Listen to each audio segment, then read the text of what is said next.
Vai ter que viver com isso. Eu acho que o Biden saiu porque ele quis concentrar toda a energia e atenção dos Estados Unidos para um outro assunto, que é a ascensão da China. E ele diz, olha, Afeganistão, né, ele diz, olha, eu queria muito ajudar essas pessoas, mas agora o foco vai ser confronto contra a China, né, que é um mundo bipolar com duas grandes potências. E eu acho que do ponto de vista estratégico ele está certo, né, porque o que acontece no Afeganistão, mesmo se houver outro ataque nos Estados Unidos, ela não vai ameaçar os Estados Unidos como país. Exato. Né? Então ele está focando agora nas questões, vamos dizer, de um outro patamar geopolítico, basicamente. E como você vê essa relação da China crescendo no poder e o mundo agora tendo que entender que a China é um player muito potente e ele tem vários problemas, né? Que é uma ditadura e tal. Eu acho que a gente ainda não percebeu que esse mundo já chegou, né? O Brasil tem a China como principal parceiro comercial há mais de 10 anos.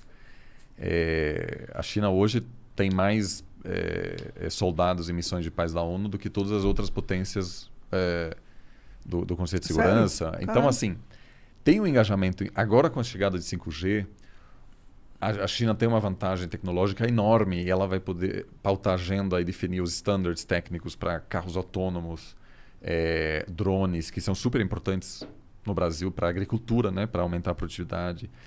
Então, só que a gente acompanha de perto o que acontece nos Estados Unidos, mas quem aqui sabe exatamente, né, qual é a dinâmica interna na política chinesa? Só você, pô. Não, na verdade...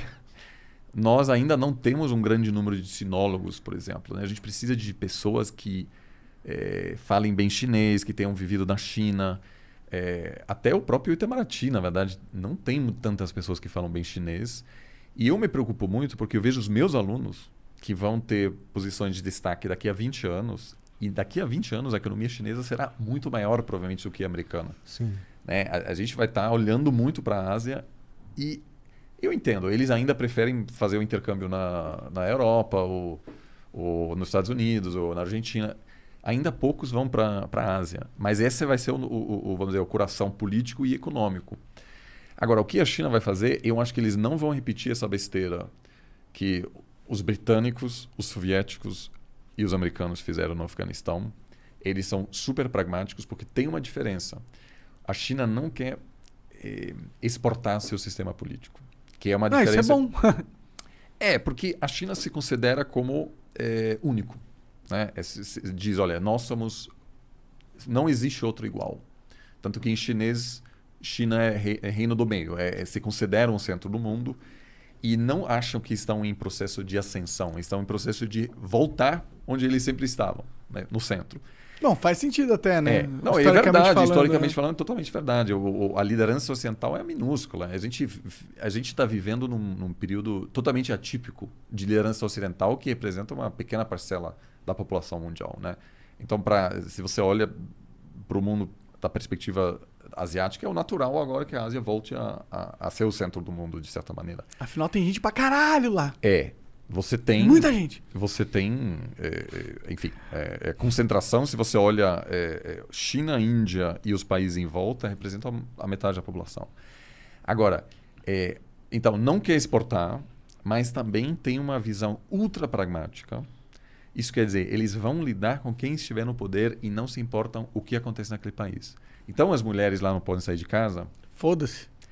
Venezuela, por exemplo, o país está colapsando, a China continua tendo uma relação, até com a Coreia do Norte. Então, por um lado, sim, alguns diriam que isso produz menos instabilidade, porque os Estados Unidos estava bastante engajado nos assuntos internos de muitos países. Mas em alguns casos também ajudou de fato, como no Afeganistão. A China não vai fazer isso, mas ela pode acabar sendo, vamos dizer, pode haver assuntos que são interessantes para a China e ela acaba se envolvendo como a União Soviética. A União Soviética não queria ocupar o Afeganistão. Eles foram lá porque tinha um presidente comunista. Esse cara pediu ajuda dos soviéticos. Eles falam, não, claro, vamos ajudar. Ele fala, não, na verdade, eu preciso não só de equipamento, eu preciso de soldados também. Aí foram os soldados. Aí esses soldados foram atacados. Aí eles mandaram os tanques. E aí acabou e começou a entrar em guerra. Um pouco como os Estados Unidos no Vietnã. Ninguém queria, assim, ninguém falou no início, olha, vamos ter essa guerra. Então, acho que esse risco existe para qualquer futura superpotência e a China também. Porque se você tem, sei lá, um grande investimento chinês na África, aí um presidente africano diz, vamos nacionalizar, vamos tirar. A China vai falar, opa! Entendeu? Não. Então, assim, essa dinâmica, ela independe do sistema político. Mas os chineses estudam muito cautelosamente a história, eles sabem muito bem que o Afeganistão é um tema complicado para qualquer superpotência. E eu acho que eles têm tantos problemas internos ainda. É um país em desenvolvimento. A gente Sim. será, pela primeira vez em muito tempo, a economia global será liderada por um país pobre. Né?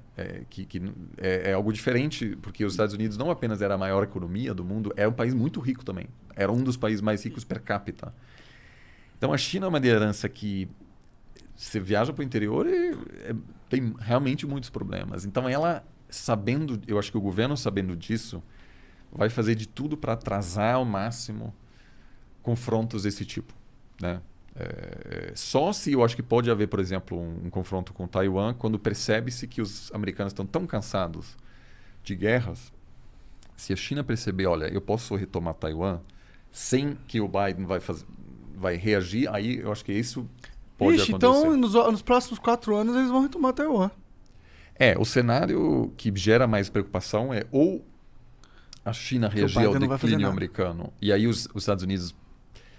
Porque será que a opinião pública americana apoia um confronto entre os Estados Unidos e... Provavelmente não.